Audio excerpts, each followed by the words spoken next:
Just finally saw common side effects, and Jesus Christ, this animation is artwork. I have to look up I'm going to explain this correctly, but I want to look this up first. Okay, unfortunately, I don't think there's any behind the scenes footage, so let's just analyze this ourselves. Our research has shown overall that diarrhea is the most preferable side effect compared to, the depression, suicidal thoughts, or even constipation. Okay, all right, next question. This is one of those shows that looked a little weird, so you might be a little skeptical to try it out, but oh my god, it's brilliant. On first look, this looks like one of those old style Flash animations, like maybe 12 frames per second, or animated on 2s or even 3s or 4s or something like that, but it looks so hand-drawn. A lot of subtle movement between things like fingers, facial features, things like that, things that you don't typically see in like modern puppetry animation, the style of animation you see in most modern cartoons like Rick and Morty, even Family Guy, American Dad, things like that, using like puppetry style technology now.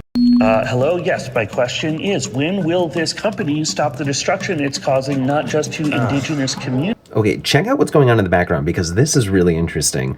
First of all, I want you to see that all of the people in the background are drawn in kind of like a more realistic style. They're painted, maybe like oil paints or something like that. And then what they've gone in and done is replaced all of the heads with kind of like the style head that they do in this cartoon. The other thing you'll see is that it has a high amount of realism. You can't tell, maybe those are 3D renders is what I suspect.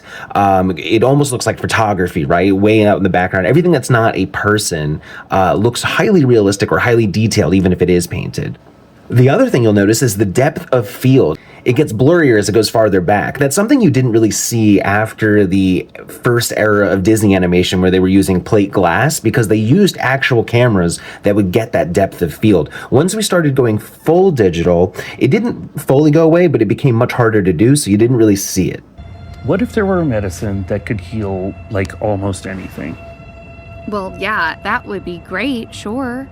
Yeah, right, but what if they didn't want you to know about it?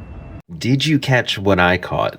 The gobo lighting. In real life, this would just be, lights shining through a tree. Sometimes in 3D software, we fake that with putting some kind of object in front of a real light. Here, it does look like it's probably a 2D effect that is painted on top. However, if we pay attention also in other locations, we'll see highly realistic shadows, which makes me think that a lot of this is actually done in 3D software. It's probably actually 2D animated, but then brought into 3D software for a lot of the lighting and shadows and things like that. Some of the lighting appears to be 2D, some of the lighting I think is actually influenced by 3D. Okay, yeah. Okay, so this sparkling atmospheric dust in the projector, unnecessary, but amazing.